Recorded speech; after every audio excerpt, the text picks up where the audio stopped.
What's going on, family? It's your boy J.O. back with another video. Today we got something different for y'all. We're doing a 100-mile overview slash review video of this beauty right here. This is the Vitacci XMT 250, aka China bike, aka say what you like, but put 100 miles on it, so figure give y'all a walkthrough, tell you my first impressions. And my first impressions are, I gotta say, man, I'm loving it. I'm liking it a lot. It's a really good bike. I feel like it was a really good buy. The price was for the low. They had it for $2,500. That's with taxes. It was $2,300. The guy gave it to me for $2,500 with taxes. I mean, dollar for dollar, I think it's a good value. It's a 250cc. As you know or may not know, we got 17-inch tires. Check out the brakes, the rotors. Got the muffler. Got another 17 in the back, slightly fatter. See if I'm trying to show y'all my thing. Yeah, man. Pretty much stock on here. Everything except I did change the mirrors, put these Kimimoto universal bar and mirrors on. Shout out to Kimimoto. Feel like a charm, and they're much better than the stock mirrors that it came with. I'll try to include a picture or something of the stock mirrors. Also did the Kimimoto universal tail fender delete, tail tidy, whatever you want to call it. Ran that. That's working out pretty good. One thing though, with that on this bike, the plate does hang low.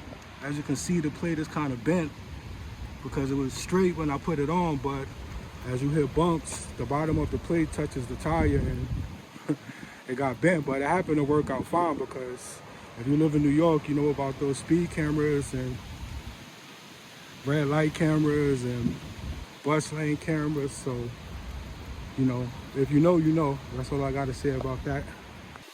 Like I said, this is a 100-mile overview, initial thoughts video. As you can see, got 130 miles on it. LED, LCD display, however you want to call it. It's pretty good. You see the N indicating that it's in neutral right now. It tells you what gear you're in. That's something that I got used to. I don't know if all bikes come with it, but I don't think I could go back to a bike without it. See the fuel gauge, it's kind of low right now. Speaking of fuel, I think it was advertised to get like between 75 miles per gallon. I say that's pretty accurate. I did about 70 miles on here and I filled it up. It was like where it's at right now on one bar. As you can see, I got 130. It's on one bar, so about 70. I say that's about accurate with, you know, mixed driving. I haven't done too much highway on it. Speaking of highway driving, top speed is claimed to be about, not claimed, it's about 75 to 80, depending on, you know, varying factors, your weight, the wind, stuff like that. But I did see a video on YouTube of somebody getting it up to 77 miles. So personally, I got it up to 65 miles per hour. But it is only a 250cc bike on paper, but according to the title, it's 223 or 233cc, something like that on paper. But still, you know, more powerful than a Grom. I'm definitely not knocking the Grom. I actually considered getting a Grom before I got this, but I couldn't justify the price. Even the used prices, I don't know, I'm in New York City, the used prices, even for the older ones, like close to 3K for a used bike, and it's only 125cc. I know eventually I'm going to want to upgrade later, so I figure I'd just get this for 2,500, practice, then, you know, when it's time to upgrade, it won't be too huge of a loss. Didn't want to make the video too long, but just thought I'd give y'all my initial thoughts and impressions.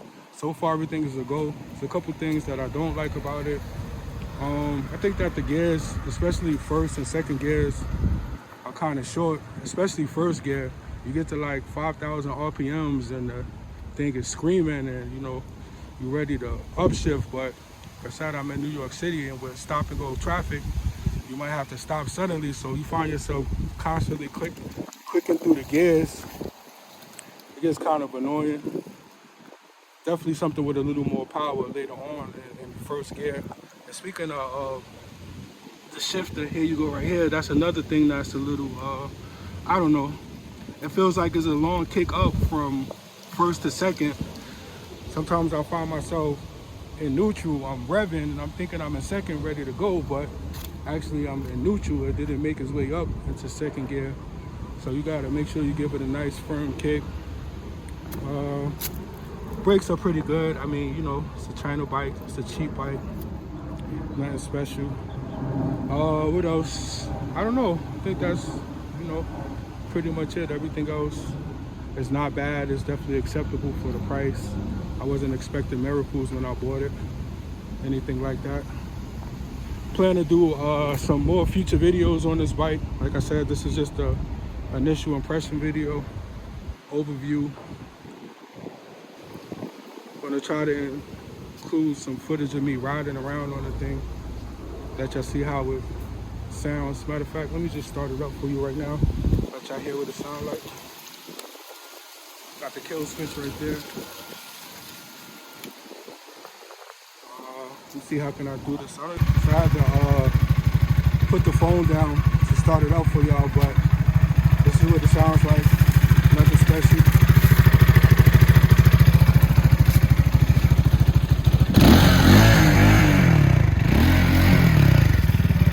Pretty decent. I don't feel the need to put any aftermarket on it, nothing like that. Like I said, I'm not trying to invest too heavy in it. It's just a starter bike. Besides that, like I said, I plan to do more future videos. You know, I'm a first-time rider. This is my first bike, excuse me. Plus, there's not a lot of videos on YouTube about, you know, riding around in New York City, what it's like to ride around in New York City. So as soon as I invest in a GoPro or something like that, put some more riding footage for y'all. Other than that, you got any questions about the bike, comments, concerns, dislikes, leave it down below. Try to respond as soon as I can.